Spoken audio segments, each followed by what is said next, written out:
Hello, everyone. My name is Paschalis Paschali, and I'm an associate professor and head of the Department of Design and Multimedia. And today with me, it's my colleague, Bobby Aristidou, lecturer at the Applied Multimedia program of the Department of Design and Multimedia. Hello from me. So in this info session, we will be discussing the opportunities created by the pandemic and the social isolation for animators and digital artists working remotely on major animated films and productions. We will then describe what does it take to have such a career, and basically what do we train the students in at the Applied Multimedia program and the Department of Design and Multimedia. And then we will end this session with a small hands-on introduction on one of the first ever animation techniques. So I'm going straight into the subject and to tell you a bit what happened with this coronavirus, because as always, when there is trouble, there is also opportunities.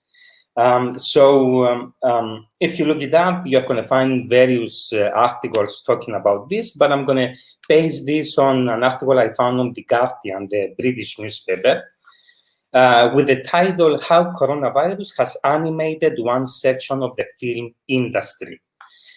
So the idea is that, as the paper mentions as well, that animators tend to work alone, which obviously was an attractive prospect for producers battling the coronavirus lockdown. So the idea was that, you know, with the coronavirus, what happened was that all the live action films had to stop. You couldn't go to sets, you couldn't film anything.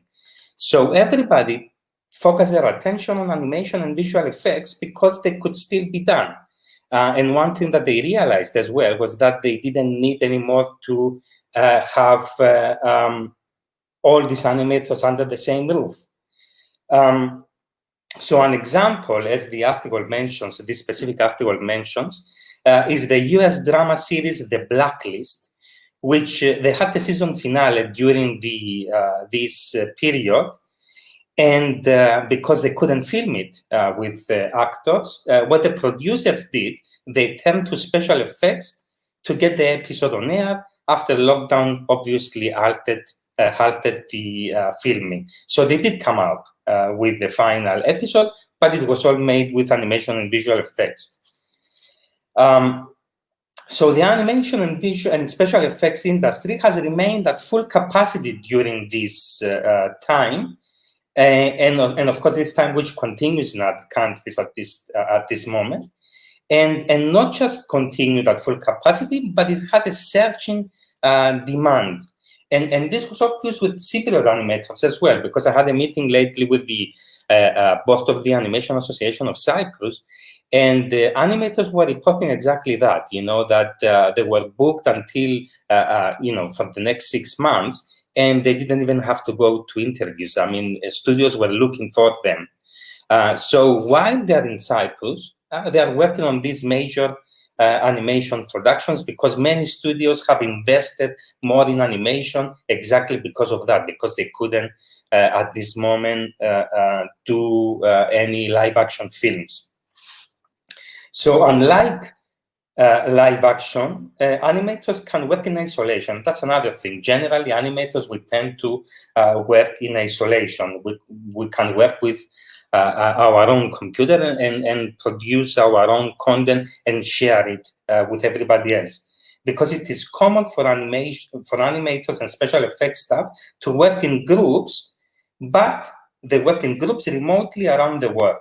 And this is another thing that made us realize this social isolation, that we don't need to get all into the same room to have a meeting, for example, or to coordinate a production.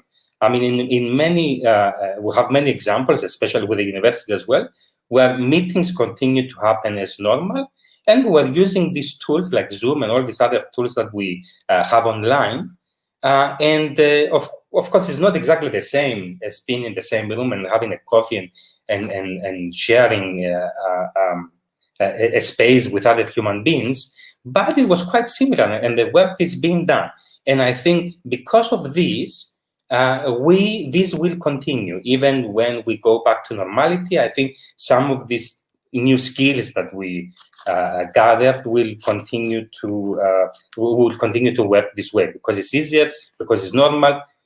So many times we were flying away to go to just one meeting, and now I think all these things will stop, because we just found an easier way of doing that, being connected without having to be physically into the same room. So with the film, the article was concluding that with the film and TV schedules facing up to 2 years to get back to full strength, and 2 years, taking into consideration that eventually and soon this virus will stop. So it looks set to be the animated sector's time to shine. And this is exactly what has been happening actually in this past period.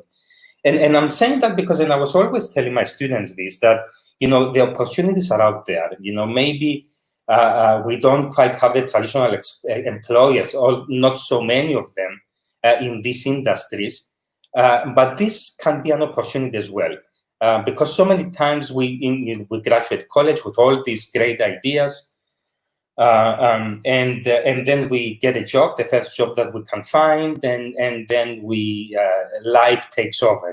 We get married, we have loans, and then 20 years down the road, we wonder what happened, and then we realize that we've been doing the same stuff over and over again. While, especially in our profession, there's so many opportunities. I mean, everybody can get connected, connected with the rest of the world, promote themselves, join different groups, and produce your own games, produce your own mobile applications, and put them online, sell them, be part in bigger productions. So right now, the market, especially for these professions, is not just Cyprus. So obviously, Cyprus, there is jobs, there is openings. I mean, there is even a virtual reality company lately opened in Cyprus, and the first employees were students of ours, because we have invested heavily in virtual reality in the last few years. But it's not just that, the opportunities exist, and they are all over the world.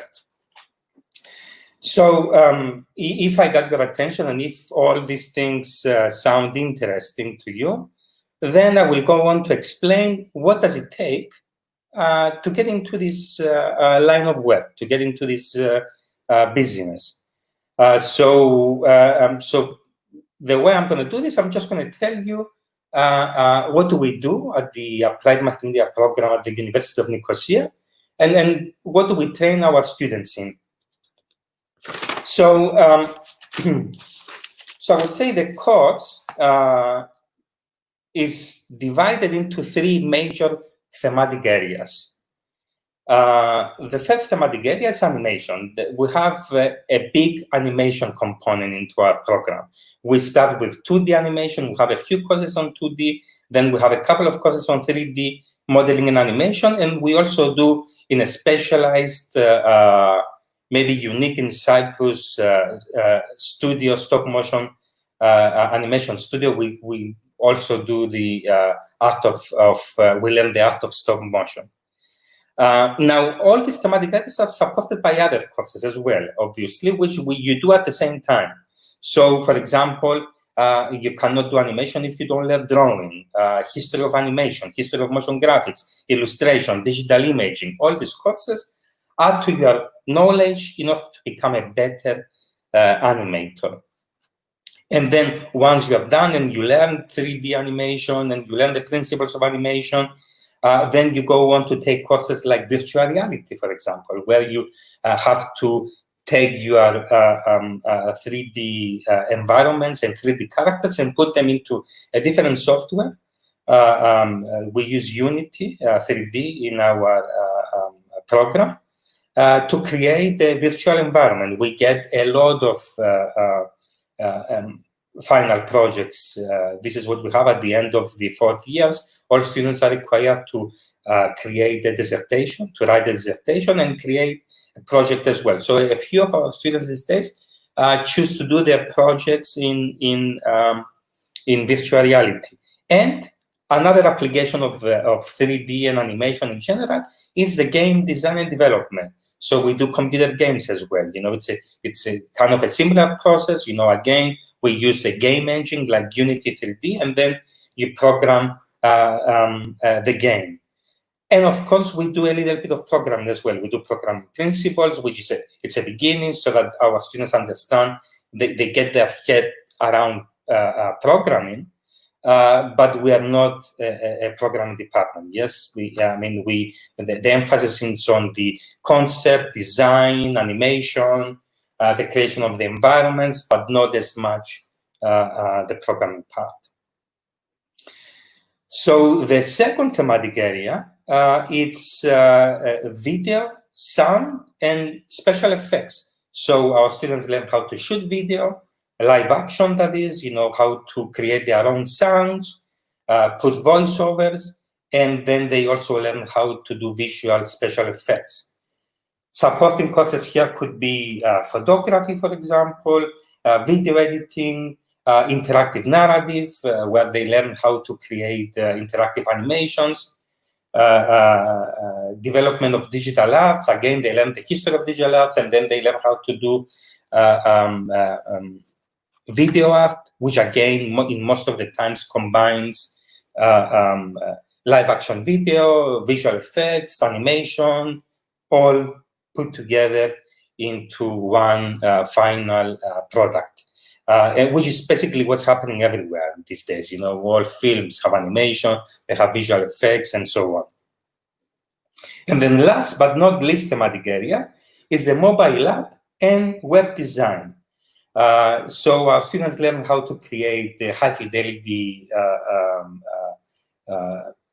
mobile apps, and they also learn how to create web pages, web design. And here, supporting courses are graphic design. We have a strong graphic design component as well. We do the typography, graphic design, and then from there on, we have human-computer interaction, multimedia-based learning, where they learn how to create applications that are meant to teach students.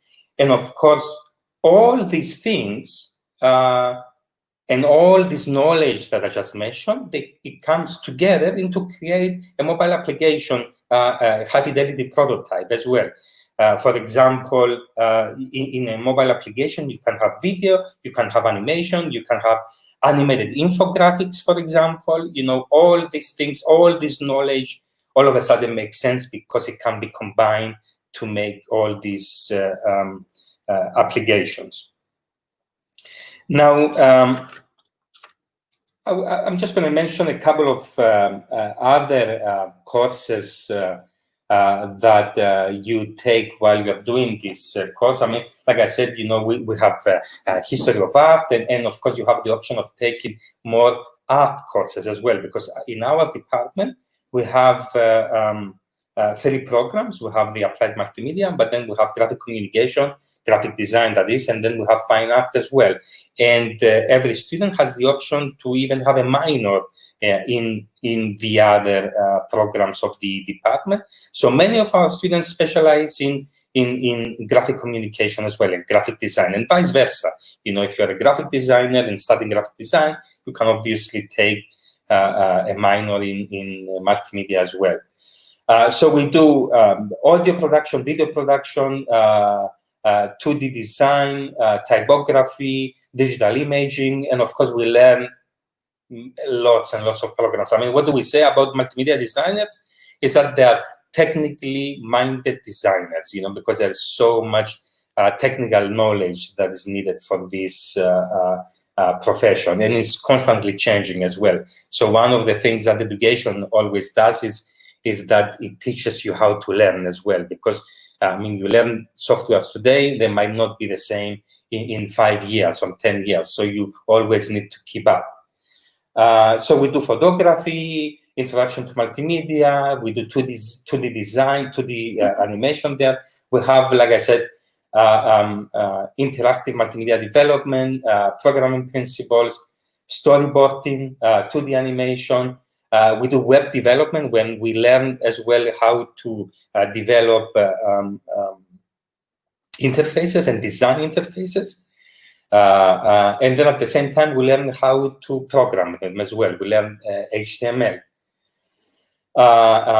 We learn about multimedia art and aesthetics, stop motion animation, special effects, and the list goes on and on. And at the end, we also do multimedia project management, where our students learn how to manage a project, how to be part of the team, how to ultimately be a project manager, how to cost a project, how to talk to the client, how to manage the team. And they develop group projects in here. And one of these projects I will be screening for you in a little bit. And we also have the final project, where every student has to come up with an original idea, create, do the research and write the dissertation, and of course also create the project as well. So I'm going to go on. I think I'm not going to bore you anymore with this. You can always contact me, and I can give you a lot more information about the course and get a lot more specific as well. So at this point, I'm going to show you 2 videos. The one video is a general show reel with works from our students. And the second video is from this course that I just mentioned, the Multimedia Project Management.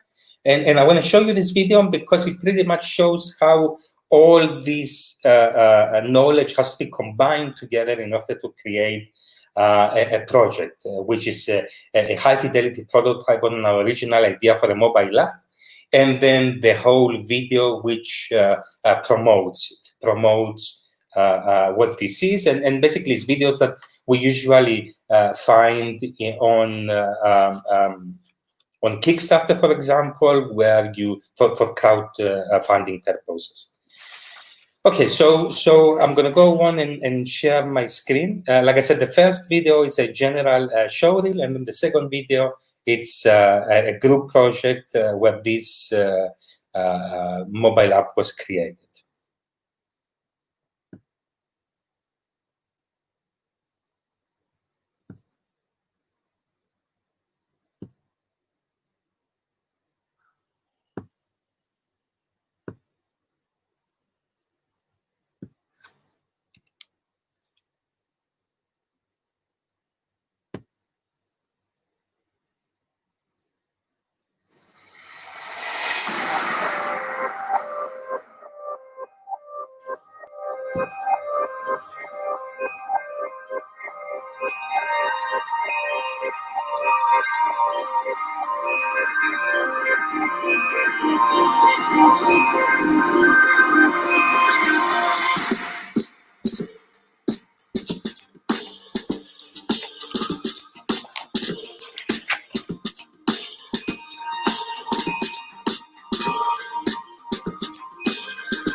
So you've arrived at a new place and don't know where to go. Or you don't know what time your favorite candy store operates. Or maybe you just need a whole new place to experience. Introducing the O New Points app, your gateway to discover brand new fascinating places. Discover new points of interest through a familiar feed-esque interface with a strong visual focus. Alternatively, sift through our many categories of user-uploaded locations. It's simple. Simply pick your point of interest, view its information, and read reviews if you ever so desire. Not only can you view points uploaded by others, you have the ability to upload your very own for everyone else to see. Simply create a post, add its information, add photos of said location, and claim it as your own. Points. Discover all the hottest spots no one is talking about yet.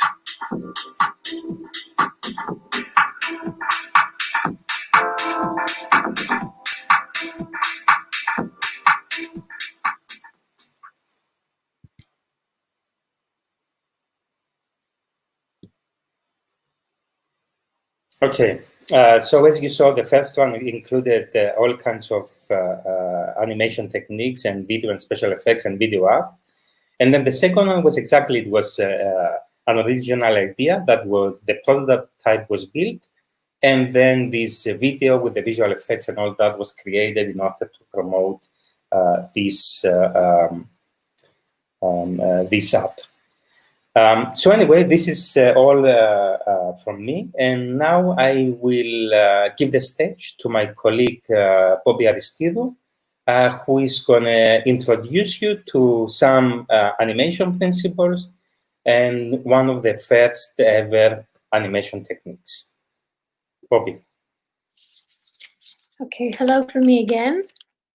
So let's have a look at a more practical part. In simple terms, animation is when images are displayed fast enough to create the illusion of motion.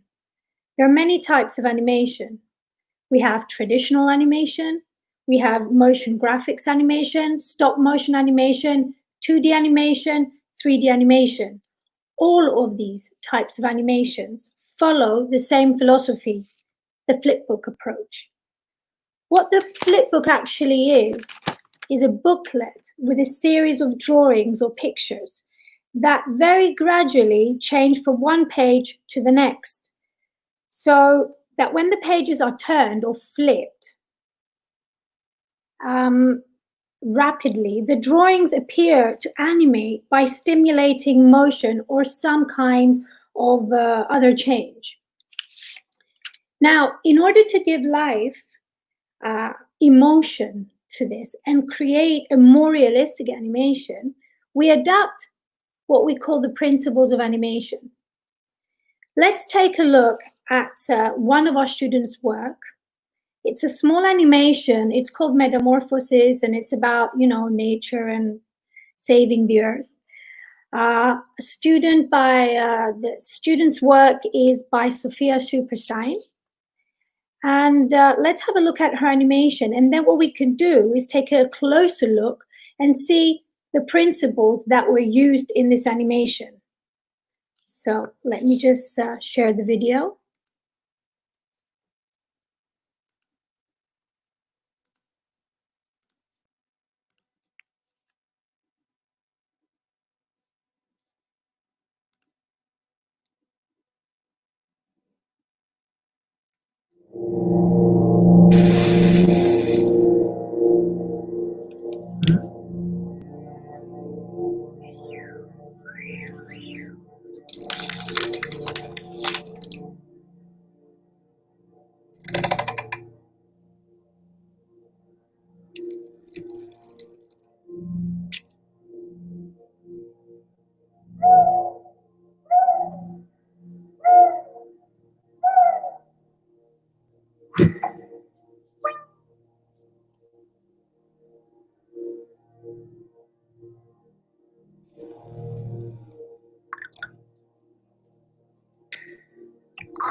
Now, what we can do now is actually have a look and look at it frame by frame breakdown of this and look at the principles used.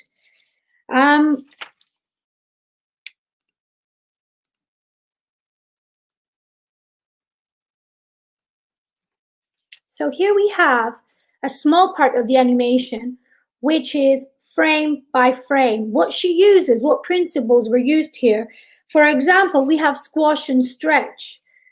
And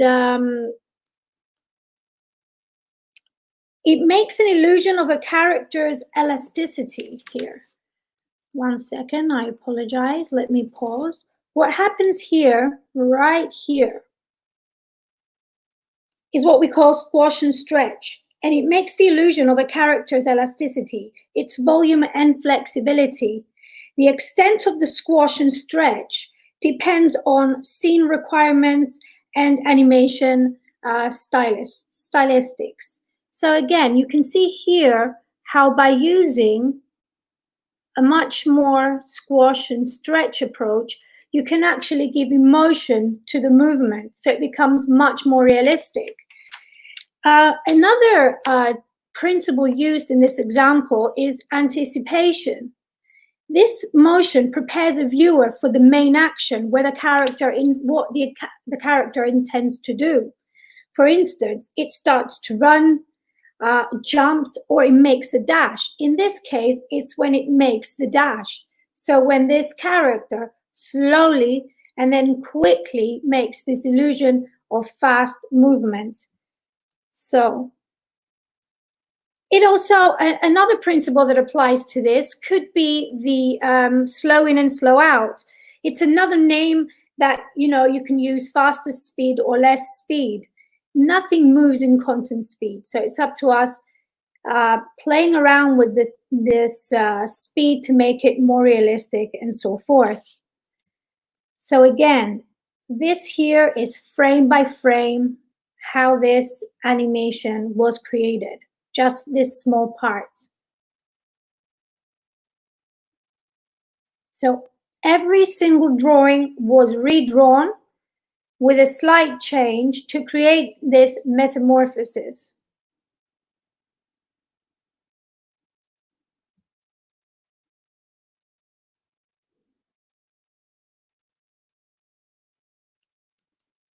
Now, what we could do now is I can actually show you something that you can actually do at home.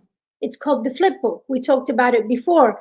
Let's see how this animation could have been drawn on a flipbook, because we said at the beginning that this is a philosophy behind any type of animation.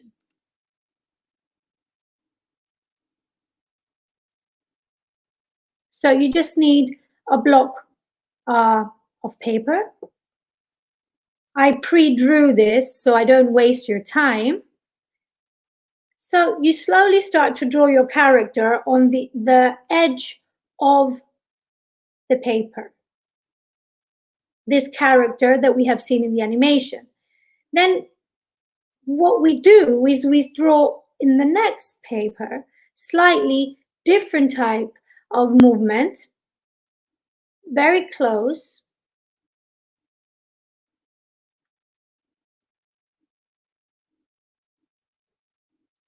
So from the first image to the second one, there's a slight difference, so as to show gradually a movement.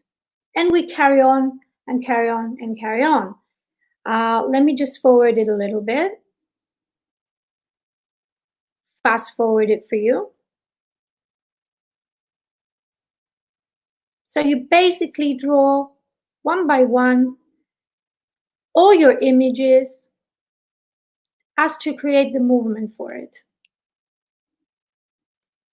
Once you finish, you can see the end result in a minute, where you put all the little papers together and you flip the book as to give the illusion of motion, which again is what is behind all types of animation.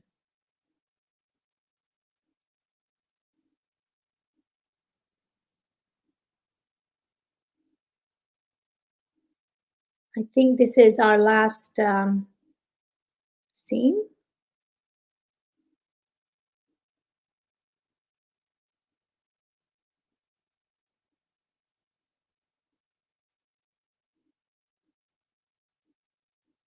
Okay.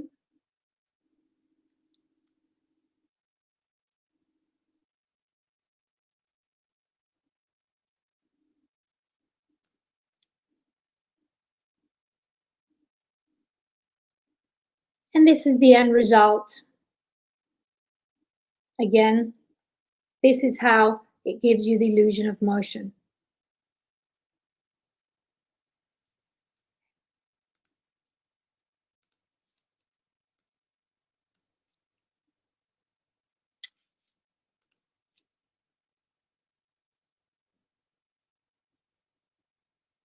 Okay. So that was, Paschalis, would you like to add something to this? No, thank you, Bobby. Yes, I think, I mean, obviously there is lots and lots of different animation principles. And if you ever get more into animation, of course, you're going to learn all these things, like Bobby was mentioned, acceleration, deceleration, everything in nature accelerates and decelerates. So all these different things, I mean, in order to become a good animator, you have to have a good eye of things. You know, you have to really watch. Pay attention to how things move. And then, of course, put it into practice, apply all these different techniques and principles into creating a realistic animation. So I think this is it from us. So if you have any questions, now is the right time to ask them.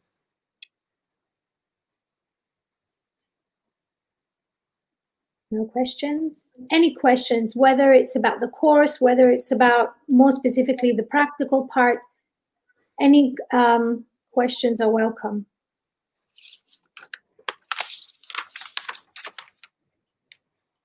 Okay. I guess not. I think we're going to wait for a couple of minutes, and Sure. if we have any questions,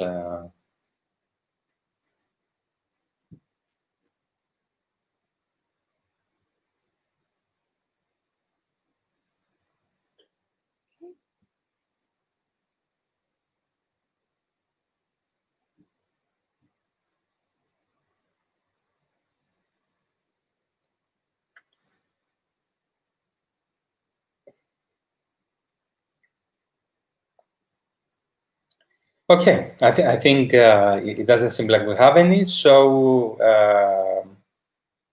thank you for joining us. And if you need any more information on what has been said or anything else about courses at the University of Nicosia, you can always get in touch with us. Thank you very much. Thank you.